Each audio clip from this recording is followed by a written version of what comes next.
খাদ্যমন্ত্রীর বখাটে ছেলে ধ্রুবর সঙ্গে ম্যাথ ডিপার্টমেন্টের ভীতু মেয়ে অদিতির গভীর প্রেম চলছে, যাকে বলে বিছানা শুয়ে পড়া টাইপ প্রেম। কথাগুলো যেন মুহূর্তে ধোঁয়ার ন্যায় উড়ে উড়ে চষে বেড়ালো পুরো ভার্সিটি।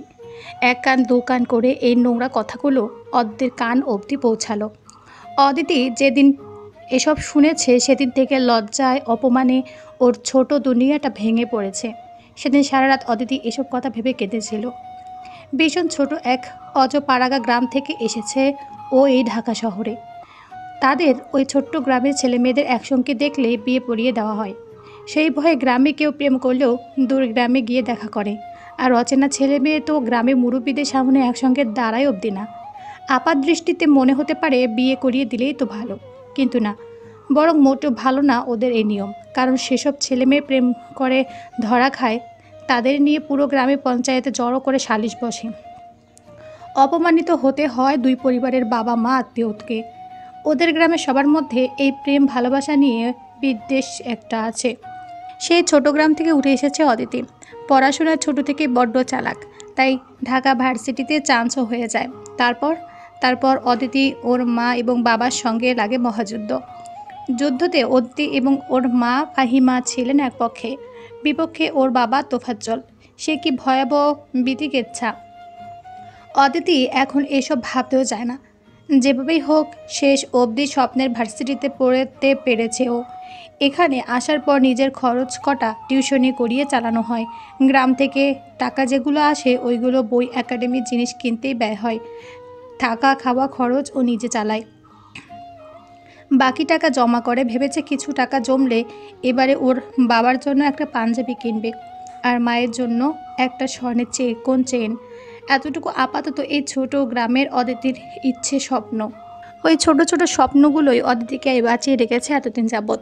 স্বপ্ন দেখতে দেখতে এতদূর আসা অদিতি জানতেই পারে না ওর জন্য অপেক্ষা করছে ভয়াবহ কেউ, বখাটে অশৃঙ্খল এক পুরুষ, নাম ধ্রুব ইয়ামিন।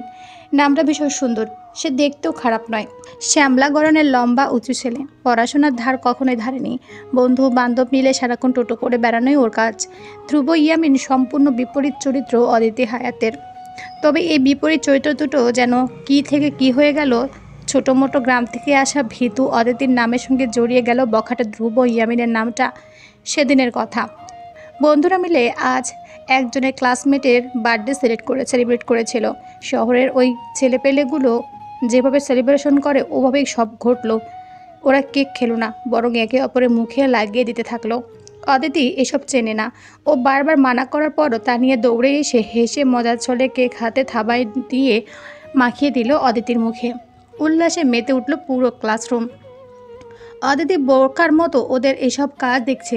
ওর মুখটা তৈলাক্ত হয়ে গেছে কেকের ক্রিমে। অদিতিকে এমন চেহারা করতে দেখে তানিয়া হেসে বলল, কী রে, এমন করে তাকাচ্ছিস কেন? তোকে কেক অবস্থায় সুন্দর লাগছে, সাদা ভূত। তানিয়া হেসে হেসে অদিতির কাজ জড়িয়ে ওর গায়ে লুটিয়ে পড়ল। বলতে লাগলো। অদিতি হাসার চেষ্টা করলো ওর দিকে চেয়ে। এমন একটা অবস্থায় কী রিয়াকশন দিতে হয় অদিতি জানে না, তবুও ও কাউকে কষ্ট দিতে চায় না। বলা যায় না ও কচু বলে উঠলে ওরা মজা ভুলে ফুঁসিয়ে উঠবে অদিতির ওপর। সেজন্য সবাইকে পাশ কাটিয়ে চলে যায় ওয়াশরুমে তখন আঁকে দিকে ধ্রুব দাঁড়িয়ে সিগারেট ফুঁকছিল। অদিতির চোখে মুখে ক্রিম লেগে থাকায় ও ধ্রুবকে লক্ষ্য করেনি। অদিতি বেসিনে মুখ ঝুঁকিয়ে মুখে পানি ছেটাতে থাকে। মুখ ঘষতে ঘষতে মুখের তৈলাক্ত ভাব যাচ্ছেই না। অদিতির সুন্দর গোলগাল মুখটা এত ঘষা সহ্য করলো না, রক্তিম হয়ে গেল। অদিতি হাল ছেড়ে আয়নার দিকে তাকালো। দেখতে পেল ওর পেছনে একটা ছেলে, হাতে সিগারেট, ওর দিকে কিছু একটা বাড়িয়ে আছে। অদিতি আতকে উঠে পেছনে তাকালো। টিস্যু ইউজ করো, চলে যাবে। ওপাশ থেকে ওই ছেলেটা হাতে টিস্যু তলায় মলাই করে এগিয়ে দিল অদিতির দিকে। অদিতি বাঁকা চোখে আশেপাশে তাকালো। একা ওয়াশরুমে ধ্রুবকে দেখে ভয়ে সেটি আশেপাশে তাকালো। কেউই নেই, শুধু ওরা দুজন। ওরা একটা ছেলে একটা মেয়ে। অদিতির বুক ধুক করে উঠল। ও টিস্যু নিল না, শুকনো মুখে অস্ফুট স্বরে শুধু বলল, লাগবে না বলে ব্যাগ নিয়ে দ্রুত পায়ে বেরিয়ে গেল ওয়াশরুম থেকে। পেছনে ধ্রুব টিস্যু হাতে ভ্রু কুচকে ওর যাওয়ার দিকে চেয়ে রইল। টয়লেট থেকে সুমন বেরিয়ে এলো। ধ্রুব দরজার দিকে ঠায় চেয়ে আছে দেখে ও হাত ধুতে ধুতে জিজ্ঞেস করলো, কী রে, কাকে দেখছিস খালি দরজার দিকে তাকিয়ে? ধ্রুব টিস্যু মেঝেতে ফেলে দিল, পা দিয়ে এগুলোকে বিষে নির্বিকার ভঙ্গিতে বলল, একটা মেয়ে ছিল। সেদিন একজন দেখে অদিতির সঙ্গে ধ্রুবকে একটা ওয়াশরুমে দেখে ফেলেছে। সেই মুহূর্তে ধ্রুব ভীষণ কাছাকাছি ছিল অদিতির। যেহেতু ধ্রুব ভার্সিটির ফেমাস ছেলে, মুহূর্তেই পাঁচকান হয়ে গেল কথাটা। ওরা ভেবেই নিয়েছে দুজনের মধ্যেও কিছু আছে। হয়তো যে প্রথমে দেখেছে ও সবাইকে বলেছে দুজনের মধ্যে প্রেম হচ্ছে মনে হয়, কিন্তু বাকিরা যারা এই কথা ছড়াচ্ছে ওরা এক্সট্রা মশলা মিশিয়ে বলে বসেছে ধ্রুব বিছানায় শুয়ে পড়েছে অদিতি। এখন ভার্সিটির অন্যান্য ছেলে মেয়েদের সঙ্গে পাল্লা দিয়ে মজা নিতে গিয়ে ধ্রুবর বন্ধুরা অদিতিকে দেখলে ভাবি ভাবি বলে চেঁচায়। অদিতি আজকাল টিএসসির ওদিকে যেতেই পারে না, ওর বন্ধুরা দেখলেই খেপায় ওকে। অদিতির লজ্জায় অপমানে কদিন ভার্সিটি গেল না। তারপর একদিন অদিতিদের ভরা ক্লাসরুমে ধ্রুবর একজন জুনিয়র ভক্ত ঈশান সবার সামনে অদিতিকে জিজ্ঞেস করে বসে, এই অদিতি, ধ্রুব ভাই এত হ্যান্ডসাম, এত রাগী ব্যাপারে, তুই ওনারে কেমনে পটালি ভাই বল, টিপস দে আমাদের, আমরাও মেয়ে পটাইতে কাজে লাগবো। অদিতির চোখ রাঙিয়ে তাকালো ঈশানের দিকে। ঈশান হাসে, ওর সঙ্গে পাল্লা দিয়ে হাসছে বাকিরাও। ঢাকা শহরে সবাই ভার্সিটিতে প্রেম এসব জিনিস ভীষণ স্বাভাবিক হিসাবে দেখে। এসব টুকটাক এর সঙ্গেও নাম মেলালো, এসব ভীষণ কমন এখানে। কেউ তো আর অদিতি নয় যে এই মজার ছলে করা প্রশ্নটাও ভয়ে কেঁপে উঠবে, আটকে উঠবে। যদি কোনোভাবে বাবা জেনে যায় এগুলো, কি হবে অদিতির? অদিতি ঈশানকে এবার চোখ রাঙিয়ে বলল, আমার তার সঙ্গে কিছুই নেই ঈশান, অযথা প্লিজ ওনার সঙ্গে আমার নাম মেলাস না। ধুর, তুই ঢপ মারছিস। ঈশান বড্ড বিরক্ত ভঙ্গিতে বলে উঠল। অদিতি জোরে একটা শ্বাস ফেলল। এরা কেউই অদিতির কথা বিশ্বাস করছে না। না, আজ এর একটা বিহিত করতে হবে। অদিতি দ্রুত ব্যাগ হাতে বেরিয়ে গেল ওয়াশরুম থেকে। উদ্দেশ্য ধ্রুবদের আড্ডাখানায় যাবে। অদিতি দেখে ওই যে ধ্রুব বসে আছে সবার সঙ্গে, ওর একটা হাত কাঁধে ধরে রেখেছে আরেকটা ছেলের, অপর হাতে নিজের কোমর ধরে গল্প করছে বাকিদের সঙ্গে। আজও ব্ল্যাক শার্ট পরেছে, যার উপর দুটো বোতাম খুলে নির্লজ্জের মতো বুকটা দেখিয়ে বেড়ানো। অদিতি ভয় পাচ্ছে এতগুলো ছেলের সামনে যেতে। ও কখনোই এসবে জড়ায়নি, প্রয়োজন পড়েনি কোনো দিন। অদিতিকে হঠাৎ ধ্রুবর বন্ধু সুমন দেখতে পেল। সঙ্গে সঙ্গে সুমন চেঁচিয়ে উঠল, আরে ভাবি নাকি? আসেন আসেন ভাবি, ভাই এখানে আছেন। সুমনের সঙ্গে সঙ্গে বাকিরাও একসঙ্গে ডাকতে লাগলো অদিতিকে। হইচই লেগে গেল ওই জায়গাটা জুড়ে। ওই লোকটা এবার সোজা হয়ে দাঁড়িয়ে জিন্সের পকেটে হাত ঢুকিয়ে তীক্ষ্ণ চোখে অদিতিকে দেখে যাচ্ছে। অদিতি জোরে শ্বাস টানলো, আতঙ্কে ওর রুহ অব্দি কাঁপছে। অদিতি ধীর পায়ে এগিয়ে গেল। প্রথমবারের মতো অদিতি ধ্রুবর দিকে এগিয়ে যাওয়ায় ধ্রুবর বন্ধুরা এবার অবাক হলো। যে মেয়ে সবসময় ভাবি ডাক শুনলে চোখে মুখ ঢেকে দৌড়ে পালিয়ে যায়, আজ এই মেয়ের ওদের সামনে চোখ মুখ কুচকে দাঁড়িয়ে আছে। অদ্ভুত। সুমন বাঁকা চোখে অদিতির দিকে দেখলো একবার, আরেকবার ধ্রুবকে। ভেবেছিল ধ্রুব নিজেও অবাক হবে, কিন্তু ও স্বাভাবিক, শুধু দেখে যাচ্ছে সামনে পা কাঁপিয়ে দাঁড়িয়ে থাকা ভীতু অদিতিকে। অদিতি সোজা ধ্রুবর সামনে গিয়ে দাঁড়ালো। ধ্রুব এবার পকেট থেকে হাত বের করে সোজা হয়ে দাঁড়ালো। অদিতির জোরে শ্বাস টানলো, এরপর থেমে থেমে বলল, একটা কথা বলতে এসেছি আমি। সুমন পাশ থেকে টিটকারি দিয়ে বলল, কথা বলবেন, সমস্যা কি? কিন্তু ভাবি আপনি তোতলাচ্ছেন কেন? ভাই কিন্তু আপনার উপর এতটাও রাগ দেখাবে না, ভয় পাবেন না। ধ্রুব সামনের দিকে তাকালো। ধ্রুবর ওই স্বাভাবিক নির্বিকার চাহনি দেখে সুমন চুপ হয়ে গেল মুহূর্তেও। মুখে কিছুই বলা লাগলো না ধ্রুবর। ধ্রুবর ওই চোখ দুটো যেন কাউকে শাসনের জন্য যথেষ্ট। অদিতি ধ্রুবর চোখে চোখ রাখছে না, মাথাটা নিচু করে অস্বস্তিতে কাঁধের ব্যাগের ফিতে চেপে রেখেছে। ধ্রুব এবার অদিতির নিচু করে রাখা মুখটার দিকে একটু ঝুঁকে মেয়েটাকে দেখলো। এরপর অদিতি থরথর করে কেঁপে ওটা ঠোঁটের দিকে চেয়ে গভীর গলায় বলল, চোখে চোখ রেখে কথা বলো, আমি শুনছি। অমন ভরাট কণ্ঠস্বর শুনে অদিতি থমকে রইল। ছেলেদের সঙ্গে পূর্বে টু শব্দটি না করা অদিতির জন্য এতটুকু করাই বড় সাহসের পরিচয়। অদিতি কী করবে? আতঙ্কে ডুবে মাথাটা তুলে ধীরে ধীরে তাকালো ধ্রুবর দিকের। চোখ রাখলো ধ্রুবর এই নিরেট গাঢ় চোখ দুটোতে। ধ্রুব অদিতির চোখটা দেখলো, চোখের ভেতরটা দেখার চেষ্টাও করলো, অথচ কেমন যেন অদ্ভুত ঠেকলো সামনে থাকা ওই ভীত মেয়েটিকে ধ্রুবর কাছে। ধ্রুব নিজস্ব ভঙ্গিতে ভ্রু নাড়ালো। অদিতি যতটুকু সাহস দেখেছিল সব ওই ভ্রু নাড়ানোতেই নড়ে উঠল। অদিতি সঙ্গে সঙ্গে চোখ সরিয়ে এলোমেলো চোখ সরাতে লাগলো। মাঝে মধ্যে ধ্রুবর চোখে চোখ পড়ছে।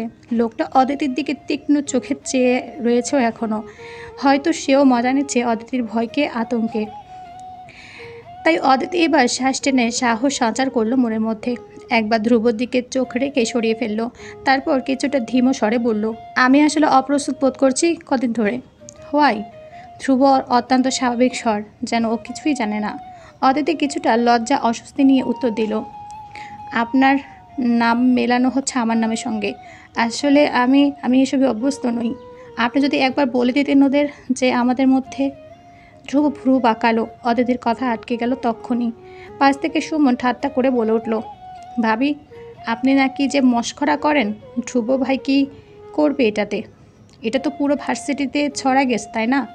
ধ্রুব ভাইয়ার কথায় কেউ কি মেনে নেবে যে আপনি আর ভাই? বাদ দিন ভাবি, হবে না ভাবি। এক বাক্য দুবার ভাবি বলা অদিতিকে ধ্রুবর সামনে বড্ড নার্ভাস করে দিচ্ছে। ওর গলা শুকিয়ে কাঠ। তবু বুকে সাহস নিয়ে এবার করুণ চোখে তাকালো অদিতি ধ্রুবর দিকে। ধ্রুব দেখলো ওই টলমলে দু চোখ দুটো, যা দেখের মতো শান্ত অথচ ভেতরটা চঞ্চল ভীষণ।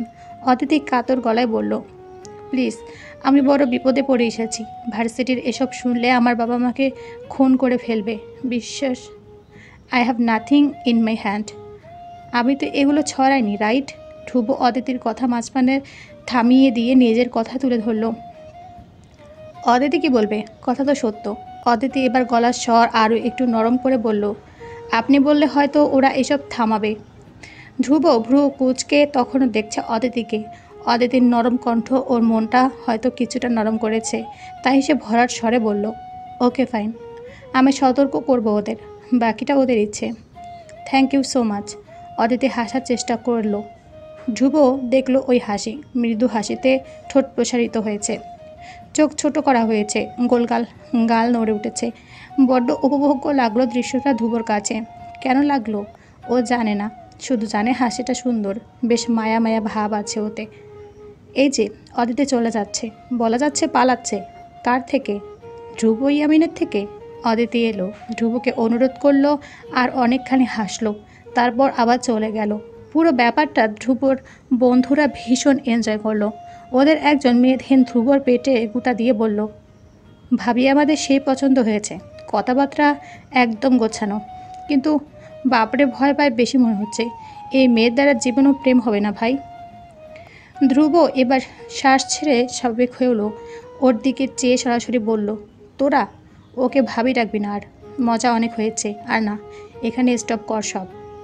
ধ্রুব কথাটা বলে বাইকে চাপিয়ে আঙুলের ডগায় কৌশলে ঘোরাতে ঘোরাতে বাইকের দিকে এগোলো। পেছনে সবাই হতভম্ব হয়ে ধ্রুব চলে যাওয়ার দিকে চেয়ে রইল। পাশ থেকে ইহান বিষয় নিয়ে বলে উঠল, ধ্রুব কি ওই মেয়েটাকে পছন্দ করতো না? এমনি এমনি হুতে এত কিছু রটে গেল। রাজন বলল, ভাই তো ভাবিরে ভাবি রাখতে মানা করে গেল, তার মানে কিছুই হয়তো ছিল না। সুমন পাশ থেকে ওদের সব কনফিউশন দূর করে উত্তর দিল, ধ্রুব ভাই আর প্রেম? মেয়েটারে সবাই বাথরুমে দেখেছিল ধ্রুবর সঙ্গে, তাই ওগুলো রটে গেছে, তেমন কিছু না। বাথরুমে?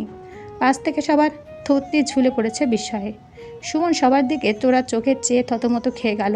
দ্রুত বলে উঠল, আরে বাথরুম মানে ওই বাথরুম না, বাথরুমের বাইরে ভাবে মুখ মুছতে এসেছিল, তখন দেখা হয়েছে।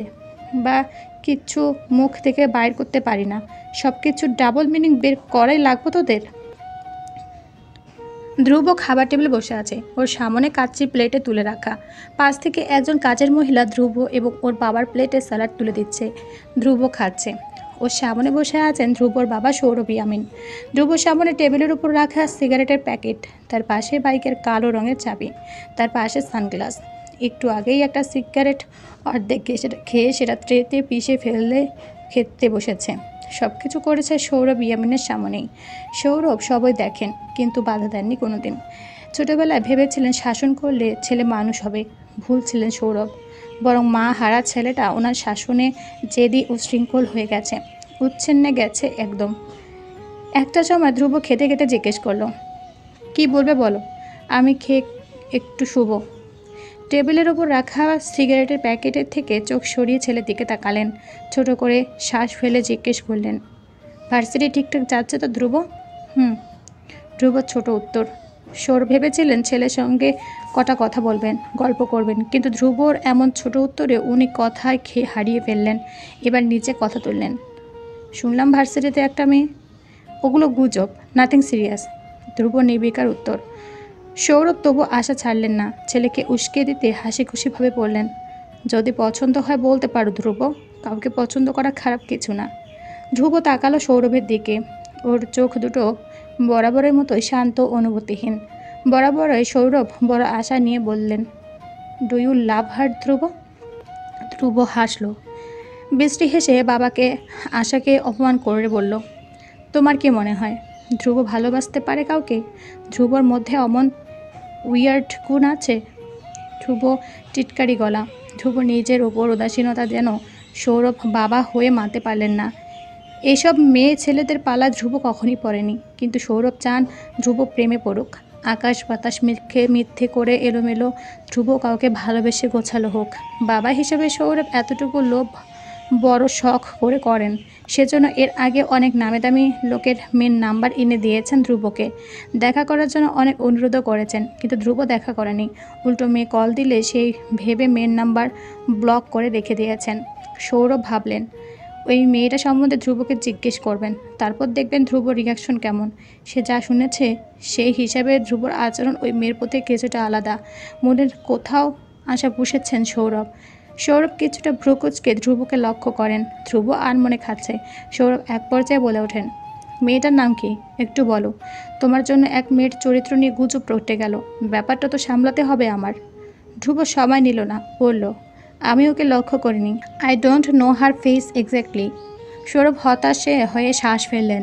কী আর বলবেন তিনি? যা বলার, যা এগিয়ে নিয়ে যাওয়ার ছেলে এক কথাতেই সব কিছু ইতি টেনেছে। ধ্রুব খেতে খেতে বলল, যে কাজের জন্য এনেছো বলে ফেলো, এসব ফাউল কথা বলে সময়টা নষ্ট করো না। ধ্রুবর কাটখাট গলায় সৌরভ এবার সরাসরি চলে গেলেন অন্য কথায়। বললেন, মহাখালীর দিকে আজ একবার যেতেই হচ্ছে তোমার। ওইদিকে পোলাপান ফ্যাক্টরিতে কিছু ঝামেলা করেছে, মিটমাট করে আসো। ছবি নাম পাঠিয়ে দিও। ধ্রুব তাচ্ছিল্য হেসে প্লেটে হাত ধুয়ে উঠে গেল। ধ্রুব চলে যেতেই সৌরভ ছেলের যাওয়ার দিকে মলিন চোখে চেয়ে রইলেন কিছুক্ষণ। তারপর ছোট করে শ্বাস ফেলে বললেন, আমি হয়তো তোমাকে কখনো বোঝাতে পারবো না ধ্রুব, আমাদের বাবা ছেলের সম্পর্কটা শুধু দেওয়া নেওয়া কখনোই ছিল না। ওসব তোমার মনের ভুল, রাগ, এর বেশি আর কিছুই না।